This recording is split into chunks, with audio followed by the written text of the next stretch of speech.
I took over Princess Parties by Natalie's marketing for the last 30 days and implemented 4 different campaigns that I learned about during my 10 years of marketing experience. In this video, I'm going to show you 4 different campaigns that I ran that contributed to her business growth.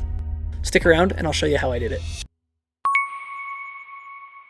Natalie hires people to play characters and they come to your kid's birthday party. The problem is Princess Parties by Natalie is run by one person, Natalie. Natalie doesn't have the time, experience, or expertise to run super complex digital marketing campaigns that'll grow her business. There's not enough time in the day. So, over the last 30 days, I took my decades worth of knowledge in digital marketing and applied it to Princess Parties by Natalie to help her grow her business. Together, we're trying to improve 4 specific metrics: website traffic, leads from the website, parties booked, and overall revenue generated. Realistically, if we can boost any of these metrics in the next 30 days, this project will have been a success, but we're going to try to boost all 4. In order to boost these 4 metrics, we agreed on 4 campaigns that we would run to try to make this happen. The first campaign was going to be organic content. Second, social media. Third, emails and retention. And fourth, referrals and affiliates. I believe that by focusing on these 4 things, we'll be able to impact those success metrics most efficiently. These are also 4 campaigns that I can actually get done in just 30 days. These seemed like a good fit for what we needed to do. Campaign number 1 is our organic content campaign. To run an efficient organic content campaign, you usually create content, video, blogs, newsletters, whatever, and publish it. You gotta make sure that the content you're creating is answering specific questions, and ideally you're thinking about the user journey and every question they have along that journey. The problem is, I don't know anything about throwing a princess birthday party, and I don't have time to learn, especially if I need to create 50 or so of these blogs. But I am pretty good at user research and keyword research. So what I did is I went and found the top 50 most popular characters of all time. We're talking Elsa, Anna, Rapunzel from Tangled. I went and found a list of all those people and put it into an Excel doc. Once I had that list of popular characters, I went and used a tool called AirOps. Using AirOps, I'm able to submit a CSV full of keywords and titles, and then AirOps uses ChatGPT to generate those articles in bulk for me. I still needed to go through and edit those blog posts for accuracy and clarity. Once I had done that, I was able to upload these to her website and then schedule them for the next 50 days. Boom, 50 blog posts, done and scheduled.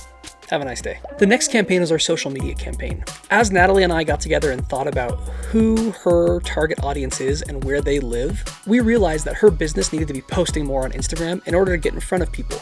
Natalie's product is inherently visual and engaging. If you go to a birthday party where a princess character is there and directing the party and having a great time and the kids are screaming and clapping and having fun, the parents are smiling, it's a great product. The problem is she wasn't showcasing how incredible these parties are, especially not to where her target audience lives on Instagram. So what we did is we decided to post every other day on Instagram. So she has a small library of videos and content, all this kind of stuff that she can use to post on Instagram to really show how visually engaging these parties are.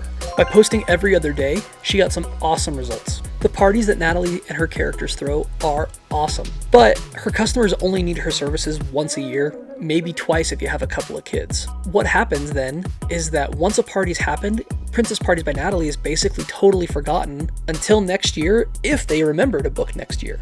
In order to keep Natalie and her princesses a little bit more top of mind for her potential customers, we created an email newsletter that goes out infrequently. I don't think you want to hear all that often from your princess party company, but occasionally might be kind of nice. So we set up some emails that are set to run every 3 or 4 weeks. This also created another revenue stream for her. We added some Amazon affiliate links and some products to her emails. That makes sense, right? That's a natural place for products like that to go.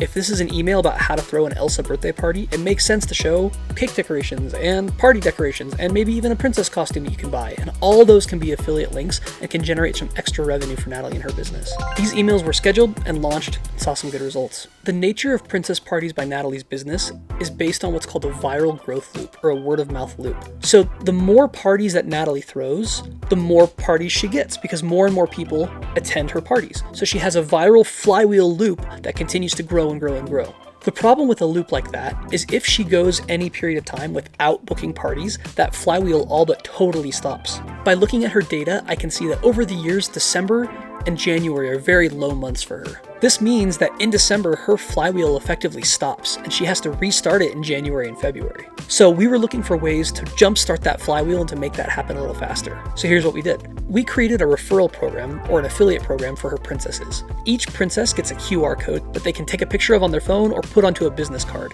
And when A princess goes to a party, the princess can then show the QR code, somebody else can scan it and go and visit their website. We set up a way for each QR code to tie to specific princesses. This is effectively incentivizing every princess that she has at every party that they go to try to book more parties. Doing exactly what we're trying to do, speed up that flywheel, that viral growth loop, get it to happen faster and faster and faster.